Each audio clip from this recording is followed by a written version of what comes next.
दोस्तों, क्या विपक्षी दलों ने एसआईआर के खिलाफ अब मोर्चा लेने की ठान ली है? मैं ये बात इसलिए कह रही हूं क्योंकि 23 विपक्षी दलों ने और एक इंडिपेंडेंट सांसद ने सीजीआई को एक पत्र भेजा है। एक पत्र लिखा है और उस पत्र में उन्होंने यही कहा है कि एसआईआर जो है वो बहुत ही अलोकतांत्रिक तरीके से हो रहा है और वो इसे ठीक नहीं समझते हैं क्योंकि वो एक पार्टी का ज्यादा पक्ष ले रहा है। पहले तो केवल राहुल गांधी ही वोट चोरी की बात कर रहे थे, एसआईआर के मुद्दे को उठा रहे थे, लेकिन जब से पश्चिम बंगाल में टीएमसी की करारी हार हुई है और इंडिया अलायंस में जो विपक्षी गठबंधन है वो ज्यादा मजबूत हुआ है क्योंकि अब सबको समझ आ गया है कि एसआईआर के पक्षपाती रवैये के रहते अब वो कोई चुनाव नहीं जीत पाएंगे। ये हमने देखा था किस तरह से एसआईआर में डिलीशन और एडिशन का खेल चला। जहां पर एसआईआर हुआ वहां पर बीजेपी इस तरह जीती कि शायद उसको भी उम्मीद नहीं थी। पहले बिहार में एसआईआर हुआ और वहां बम्पर मतों से बीजेपी जीती। जहां कोई लग रहा था लहर नहीं है, वहां बीजेपी के पक्ष में सुनामी आ गई।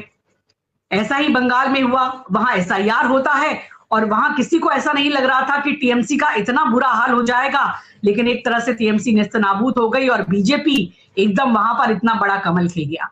तो एसआईआर में गड़बड़ियां हैं और इसको लेकर लगातार विपक्ष बात करता रहा है, लेकिन अब लग रहा है कि विपक्ष संगठित होकर इस मुद्दे को उठा रहा है, जिस तरह से सीजीआई को पत्र लिखा गया है। संतोष जी हमारे साथ जुड़े हुए हैं। संतोष जी, क्या लग रहा है कि एसआईआर कि जिस तरीके से विरोध विपक्ष कर रहा है कि ये अलोकतांत्रिक है, एक तरीके से बीजेपी की मदद करता है, विपक्ष के वोटर्स को काट दिया जाता है, पूरी प्रक्रिया को लेकर उन्होंने सवाल उठाए हैं। हालांकि सुप्रीम कोर्ट तो पहले ही एक तरीके से चुनाव आयोग को क्लीन चिट दे चुका है कि भाई एसआईआर जैसे भी कर रहा है चुनाव आयोग वैसे ही करेगा। पर ये पत्र अब जो लिखा है और इसके पीछे 23 दलों की जो मजबूती है, क्या लग रहा है कुछ इसका इंपैक्ट क्रिएट होगा? देखिए अंशु जी, सबसे पहले तो तमाम दर्शकों को नमस्कार। और ये खबर बहुत बड़ी है। इस खबर को बताने का मकसद क्या है? देखिए, पश्चिम बंगाल में जो एक पत्रकार के साथ हुआ, जो संपादक रहे हुए हैं, जिनके पास वैध वीजा है अमेरिका का कई सालों के लिए, उनके पासपोर्ट पर भी सवाल उठा दिए गए, कई तरह के किंतु परंतु लगाते हुए। तो नंबर हम सबका आएगा, सबका नंबर एक एक करके आएगा, क्योंकि ये सरकार झूठ बोलती है सदन में, ये सरकार झूठ बोलती है सुप्रीम कोर्ट में, और कोई कुछ करना नहीं चाहता। चुनाव आयोग कहता है कि हम एसआईआर करवा रहे हैं, लेकिन नागरिकता हम तय नहीं करेंगे। लेकिन चुनाव आयोग द्वारा नाम काटे जाने के बाद पुलिस उसी रिपोर्ट को बनाती है कि भैया इनका वोटर लिस्ट में नाम नहीं है, तो इनका पासपोर्ट हम कैसे, जो पासपोर्ट की एप्लीकेशन है, कैसे हम इसको अप्रूव कर दे। आप समझ लीजिए, ये सब लोग जुड़े हुए हैं। और अगर इस पर अभी सवाल नहीं उठाया गया तो कल वोटर लिस्ट में नाम काटे जाने का मतलब ये होगा कि आप इस देश के नागरिक नहीं रहेंगे। देश के कई राज्यों में ये प्रक्रिया शुरू हो गई है। अब इस पर ये सवाल उठना है, और सवाल सुप्रीम कोर्ट के मुख्य न्यायाधीश को। मुख्य न्यायाधीश से क्यों पूछा गया? क्योंकि सुप्रीम कोर्ट में मामला गया और सुप्रीम कोर्ट के जज ने जिस तरह की टिप्पणियां की, माफ कीजिएगा, मैं हमेशा इस बात को मानता हूं अंशु जी कि कानून के हाथ लंबे होने चाहिए। दिक्कत ये हो गई कि कानून की जुबान लंबी हो गई है। मुंह से वो कुछ भी बोलते रहते हैं, हाथ से ऑर्डर नहीं लिखा जाता उनसे। मुंह से क्या बोला था सुप्रीम कोर्ट ने कि बिहार के एसआईआर के दौरान उन्होंने कहा था कि एक भी आदमी मुझे लाकर दिखा दीजिए जो जीवित हो और उनका नाम चुनाव आयोग ने काटा हो वोटर लिस्ट से, हम पूरे के पूरे एसआईआर को रद्द कर देंगे। न जाने कितने आदमियों को सुप्रीम कोर्ट में खड़ा कर दिया जो याचिका करता थे कि देखिए ये जीवित है और इनका नाम वोटर लिस्ट से काट दिया गया। उस समय चुनाव आयोग के वकील ने सुप्रीम कोर्ट में क्या कहा? जज के सामने कहा कि आप नौटंकी मत कीजिए ये सब चीजों की, आप जाके इनका नाम जुड़वाइए। वो नाम जुड़वाना चुनाव आयोग का काम था। ये एक के बाद एक चीजें हो रही है, और इसलिए इंडिया गठबंधन ने ये फैसला किया, ये जानते हुए भी कि सुप्रीम कोर्ट इस मामले में कुछ नहीं करेगा। दुर्भाग्यपूर्ण स्थिति आ गई है इस देश में, लेकिन फिर भी एक फैसला हुआ कि हम इंडिया गठबंधन की जो बैठक हुई उसमें यह तय हुआ कि हम चिट्ठी लिखेंगे। किसको चिट्ठी लिखेंगे? देश के मुख्य न्यायाधीश को पत्र लिखेंगे और उनसे गुहार लगाएंगे। एक अच्छी बात यह रही कि इंडिया गठबंधन में जो राजनीतिक दल शामिल नहीं हुए, वो राजनीतिक दल भी है, वो उस पत्र को लिखने वाले में शामिल है। ये बताता है कि विपक्षी गठबंधन का दायरा जो है वो बढ़ता हुआ नजर आ रहा है। और अंशु जी, मैं सीधे जयराम रमेश ने जो सोशल मीडिया पर पोस्ट किया है वो दर्शकों के सामने स्क्रीन पर दिखा रहा हूं, क्योंकि ये खबर से जुड़ा हुआ है, ये दर्शकों के लिए जानना बहुत जरूरी है। तो ये जयराम रमेश ने जानकारी दी है।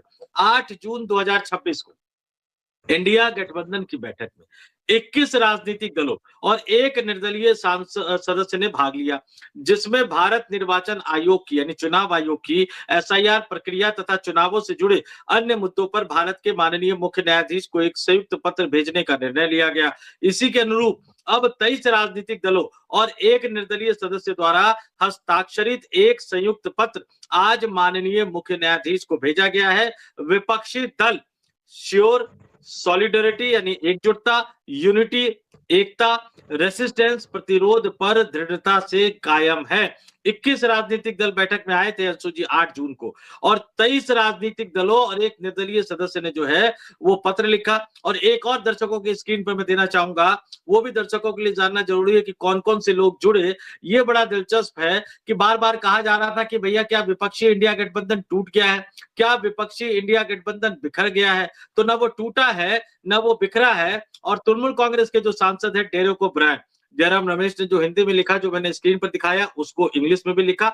इंग्लिश में जयराम रमेश का नीचे लिखा हुआ है और उस पे डेरेक ओब्रायन ने रिप्लाई करते हुए लिखा, good going from India and yes आम आदमी party and DMK also signed the joint letter to chief justice of India.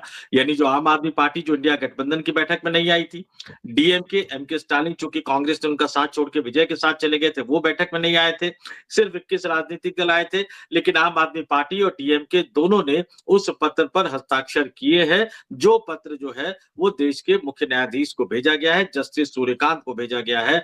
23 राजनीतिक दलों की एकजुटता, 23 विपक्षी राजनीतिक दलों की एकजुटता, ये अपने आप में निश्चित तौर पर देश के मुख्य चुनाव आयुक्त ज्ञानेश कुमार के लिए दिक्कतें बढ़ाने वाला है। ये अपने आप में सीधे तौर पर इस देश की सरकार पर कई तरह के सवालिया निशान लगाने वाला है, चाहे वो प्रधानमंत्री नरेंद्र मोदी हो, गृह मंत्री अमित शाह हो, देश के मुख्य चुनाव आयुक्त पुराने वाले, अब तो उनको कहीं तैनाती दे दी गई है, उनको वो हिमालय से शायद वापस लौट आए थे, और ये नए वाले ज्ञानेश कुमार, ये भी हिमालय पे जाएंगे कि नहीं जाएंगे पता नहीं, लेकिन पैदा कर दी है। लेकिन सबसे बड़ा सवाल इस देश की सुप्रीम कोर्ट, इस देश के मुख्य न्यायाधीश, इस देश के 23 राजनीतिक दल, देश की मुख्य विपक्षी पार्टी पुरानी पार्टी, देश के कई राज्यों में राज कर चुकी या कुछ अभी भी राज कर रही है, वो पार्टी आपसे गुहार लगा रही है, एसआईआर पर कुछ कीजिए।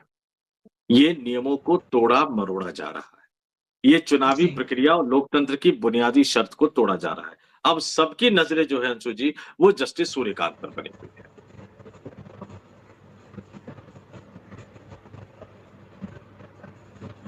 जी संतोष जी, ये बहुत ही महत्वपूर्ण प्रश्न है जो आपने उठाए हैं, और विपक्ष का अब संगठन होना इस मायने में बहुत ज्यादा जरूरी था, क्योंकि बात अब अस्तित्व बचाने की आ गई है। सारी विपक्षी पार्टियां इस बात को समझ रही हैं कि अगर हम अब इस एसआईआर के इस अलोकतांत्रिक तरीके के विरुद्ध एकजुट नहीं हुए तो देश के राजनीतिक मानचित्र से ही हमारा नाम मिट जाएगा, विपक्ष का नामो निशान मिट जाएगा। और जब इतनी बड़ी राष्ट्रीय पार्टी कांग्रेस जो है वो लड़ रही है और वो भी अभी तक इतना कुछ हासिल नहीं कर पाई, तो हम क्या छोटे छोटे दल कर पाएंगे? अब संगठित होने के अलावा और कोई चारा नहीं है। और एसआईआर जिस तरह से हो रहा है उस पूरी प्रक्रिया पर शुरू से ही संदेह है, जिस तरह से बिहार में हुआ, फिर जिस तरह से बंगाल में हुआ, और इसके तौर तरीके बदलते गए राज्यों के साथ। शुरू से ही बात रही कि एसआईआर या फिर वोटर लिस्ट में आना नागरिकता तय नहीं करता, लेकिन धीरे धीरे इसको वही सवाल बनाया जा रहा है जो आपने बताया टेलीग्राफ के संपादक के साथ हुआ। मतदाता सूची में उनका नाम नहीं था और उस तरह से वो वोट नहीं दे पाए।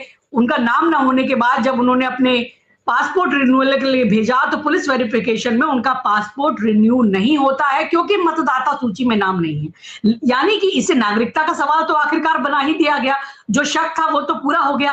और अब ये कहा जा रहा है कि पासपोर्ट भी नागरिक होने का कोई वैलिड डॉक्यूमेंट नहीं है। ये क्यों कहा जा रहा है हम समझते हैं। पंजाब में चुनाव होने वाला है और पंजाब में बड़ी संख्या में पासपोर्ट धारी हैं और वहां पर उसे एक नागरिकता के प्रमाण पत्र के प्रमाण के तौर पर लोग दिखा सकते हैं, दिखाना चाहेंगे क्योंकि अधिकांश लोगों के पास वहां है, तो उस पर पहले ही सवाल खड़े कर दिए जाए।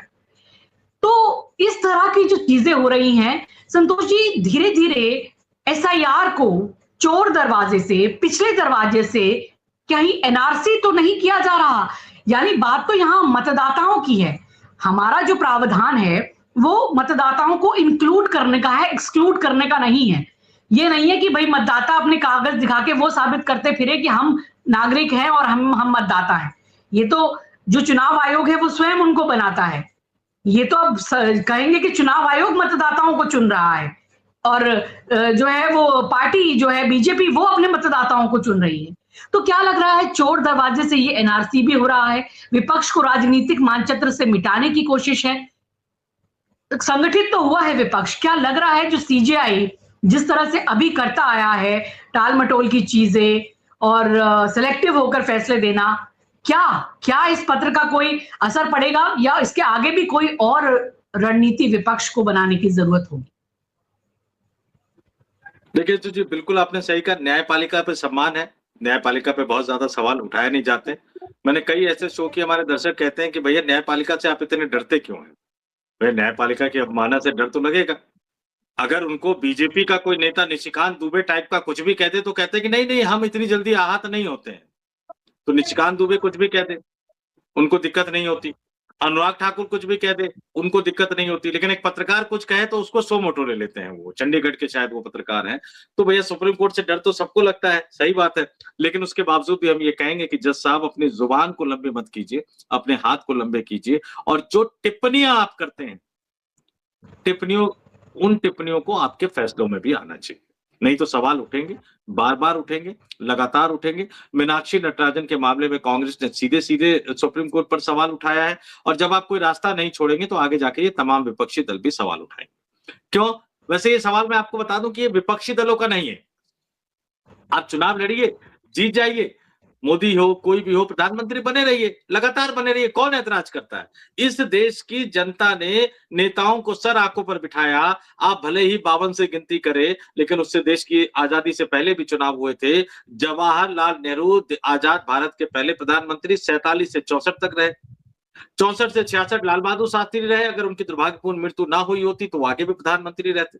66 से 77 इंदिरा गांधी रही, 79 से फिर 84 रही, उसके बाद आप 89 से 91 के बीच में वीपी सिंह चंद्रशेखर आ गए, 91 से 96 के बीच में पीवी नरसिम्हा राव रहे, 96 में 13 दिन के लिए अटल बिहारी वाजपेयी, उसके बाद एचडी देवगौड़ा, फिर इंद्र कुमार गुजराल रहे, 98 में अटल बिहारी वाजपेयी आए, 2004 तक अटल बिहारी वाजपेयी रहे, 2004 में मनमोहन सिंह आए, 2010 तक मनमोहन सिंह रहे, 2014 में नरेंद्र मोदी आए, तो अभी तक नरेंद्र मोदी बने हुए हैं। आप जनता के चुनाव पर जीत के आइए ना, जनता के वोट पर जीत कर आइए ना, कौन आपको मना कर रहा है? लेकिन पहले ये था कि इस देश के मतदाता ये तय करते थे कि कौन उन पर राज करेगा। अब इस देश की सरकार, देश के मुख्य चुनाव आयुक्त के मदद से ये तय कर रही है कि कौन वोट करेगा और नहीं करेगा। जिस चुनाव आयोग का काम ये था कि ज्यादा से ज्यादा लोग मतदान करें, वो चुनाव आयोग अब लोगों के नाम काटने पर ज्यादा फोकस करता है। नागरिकता का फैसला भारत के संविधान में भारत सरकार करती है, गृह मंत्रालय करती है, लेकिन मुख्य चुनाव आयुक्त नागरिकता का फैसला अब कर रहे हैं। कोर्ट में कहते हैं कि नागरिकता तय करना हमारा काम नहीं है, लेकिन आपके वोटर लिस्ट से नागरिकता तय हो रही है, पासपोर्ट नहीं बन रहे हैं। एक संपादक लेवल के व्यक्ति के, आम आदमियों की बात तो छोड़ दीजिए, ये तमाम लोग हर जगह झूठ बोल रहे हैं और ये सब कुछ को वहां लेकर आ रहे हैं जहां ये अपनी मर्जी से तय करेंगे कौन वोटर होगा, कौन इस देश का नागरिक होगा। ये समस्या बहुत बड़ी है। ये सिर्फ विपक्षी दलों की समस्या नहीं है अंशु जी। अब इसमें देखिए, आप जिनके पास कार्ड है भी, आप देखिए, मुझे याद है मल्टीपल पायलट प्रोजेक्ट के तौर पर ये शायद 2005-6 मैंने जर्नलिज्म अपना किया था, तो भारत सरकार ने उसको लॉन्च किया था। बाद में उसको आधार कार्ड में बदला गया। आधार कार्ड को इन्होंने डीबीटी से जोड़ा, आपको सब्सिडी चाहिए तो आधार कार्ड, किसान निधि चाहिए तो आधार कार्ड, लेकिन उस आधार कार्ड को नागरिकता का नहीं मानेंगे, कहेंगे कि फर्जी बन गए हैं। पासपोर्ट, अब पासपोर्ट तो पुलिस वेरिफिकेशन के बाद बनता है। अब पासपोर्ट बनने में जितनी औपचारिकताएं होती हैं, इसके बावजूद भी फर्जी बन गए अगर आपको लगता है, तो मुझे तो लगता है कि इनको ऐसा कदम उठाना चाहिए कि जिस जिले में फर्जी राशन कार्ड बने हो, उस जिले के डीएम को जरूर जेल में डालना चाहिए उनको। जिस जिले में फर्जी पासपोर्ट बने हो, वहां के रीजनल पासपोर्ट ऑफिसर और वहां के एसपी एसएसपी को जेल में डालना चाहिए। जिस पुलिस वाले ने उनकी रिकमेंडेशन दी है, उसको जेल में डालिए। नहीं करेंगे आप, क्यों? क्योंकि वो अपने आप को बचाने के लिए फिर ये साबित करेंगे कि नहीं वो मामला असली है। आपने अब लोगों पर डाल दिया है कि वो साबित करे कि वो इस देश के नागरिक है या नहीं। आप उनके तमाम कागजों दस्तावेजों को मानने को तैयार नहीं है। सुप्रीम कोर्ट पे कहते हो राशन कार्ड नहीं मानेंगे। जब बिहार वाला मामला आया, क्यों? क्योंकि जाली राशन कार्ड बन गए हैं। वोटर कार्ड नहीं मानेंगे, क्यों? क्योंकि वोटर कार्ड तो सिर्फ वोट देने का पहचान है। आधार कार्ड नहीं मानेंगे, तो भैया मानोगे क्या? और अब तो उन्होंने कह दिया पासपोर्ट भी नहीं मानेंगे। अब कायदे से मैं बताऊं कि सारे डॉक्यूमेंट्स में कई बार नाम की गलती ऐसे होती है कि नरेंद्र मोदी भी चेहरा छुपा के जरा किसी देश के ट्रांसपोर्ट ऑफिस में चले जाए ड्राइविंग लाइसेंस बनाने, हो सकता है कि वहां जो क्लर्क बैठा होगा वो पूरा नरेंद्र मोदी नाम नहीं लिखेगा, उसमें कुछ ना कुछ आगे पीछे हेर-फेर जरूर कर देगा। इस देश में तो ऐसे बेशर्म क्लर्क बैठे होते हैं सरकारी ऑफिसेज में, और खास तौर से जो वोटर आई कार्ड है, मेल को फीमेल, फीमेल को मेल, कहीं डेट ऑफ बर्थ में गलती करेगा, कहीं फादर नेम में गलती करेगा। यही तो विसंगतियां थी जिसका आधार बनाकर चुनाव आयोग ने नाम काटा है। जिस क्लर्क ने ये गलती की उन पे क्यों नहीं कार्रवाई होती? आपने ऐसा कोई सिस्टम क्यों नहीं बनाया कि अगर आधार कार्ड ठीक से कोई ना बनाए तो उसकी कंप्लेन हो सके और आप उसको निकालिए नौकरी से? आप नहीं बनाएंगे। आपका फोकस सिर्फ और सिर्फ लोगों का वोट काटने पर तुला हुआ है। ये सवाल ना कांग्रेस पार्टी का है, न समाजवादी पार्टी का है। नेताओं के तौर पर मैं कहूं ये सवाल न राहुल गांधी का है, न अखिलेश यादव का है, न अखिलेश यादव न तेजस्वी यादव का है, न ममता बनर्जी का है, न एमके स्टालिन का है, न अरविंद केजरीवाल का है, न उद्धव ठाकरे का है, न शरद पवार का है। ये सवाल इस देश के 146 करोड़ लोगों को है। क्या मोदी तय करेंगे? क्या मोदी एंड ज्ञानेश कुमार की कंपनी ये तय करेगी कि कौन वोटर होगा नहीं होगा, या इस देश का संविधान तय करेगा? और आप मत मानिए किसी चीज को, कोई तो एक कागज बताइए जो कागज आपको दिखाने पर आपको भरोसा हो जाए कि हाँ भाई ये भारत का नागरिक हो सकता है। मुझे तो हंसी आ गई जिस दिन कहा गया, तर्क दिए गए कि भाई पासपोर्ट भी नकली बने हैं, इसलिए पासपोर्ट को नागरिकता का प्रमाण पत्र नहीं मान सकते। मतलब हद है तर्क देने की, अंशु जी। जी, संतोष जी, बात ये बहुत गंभीर है।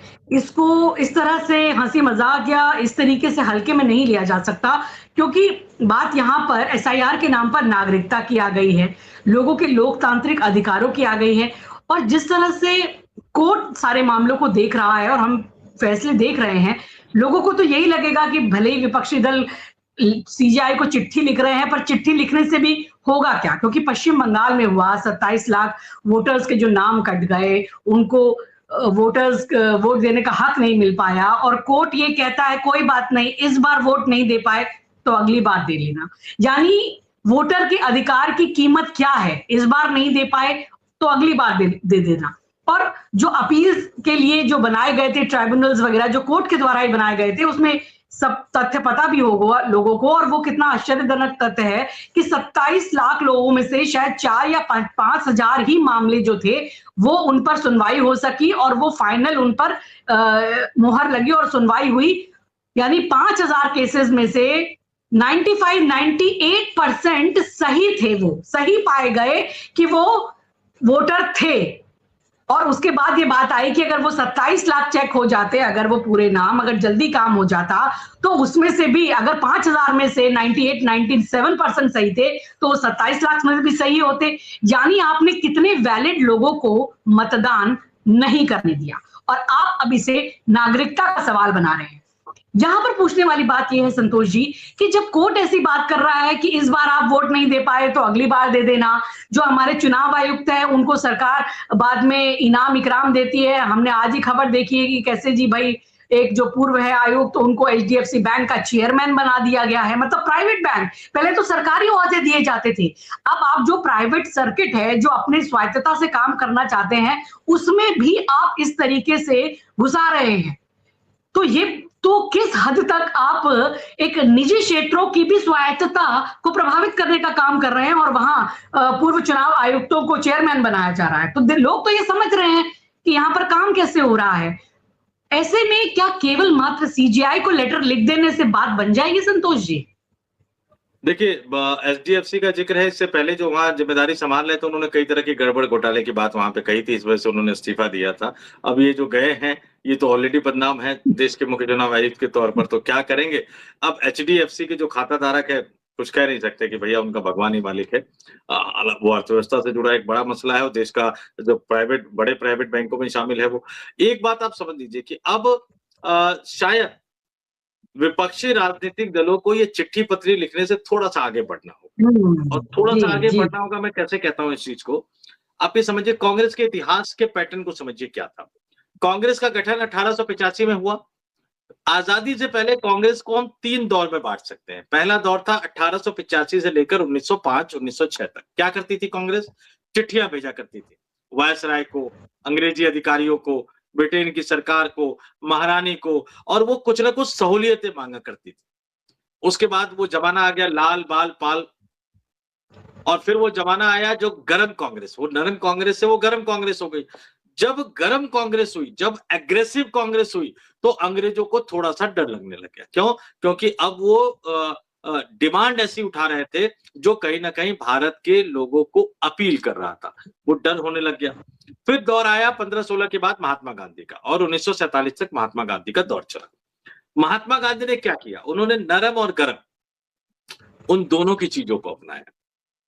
जब वो दक्षिण अफ्रीका से उतरे मुंबई, उनको कहा गया कांग्रेस की बागडोर संभालिए, देश की आजादी के आंदोलन में कूदिए। उन्होंने कहा कि नहीं, अभी नहीं, पहले मैं भारत को समझ तो लूं।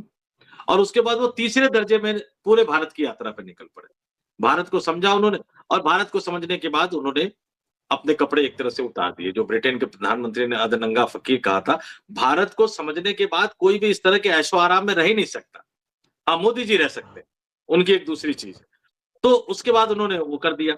उसके बाद वो कांग्रेस की जो बड़ी-बड़ी बैठकें होती थी, जो उनके राष्ट्रीय सम्मेलन हुआ करते थे, बड़े-बड़े पंडाल लगा के, उन सब चीजों को बदल के वो जनता के बीच में गए। लोगों को उन्होंने कनेक्ट किया, लोगों को उन्होंने जोड़ा।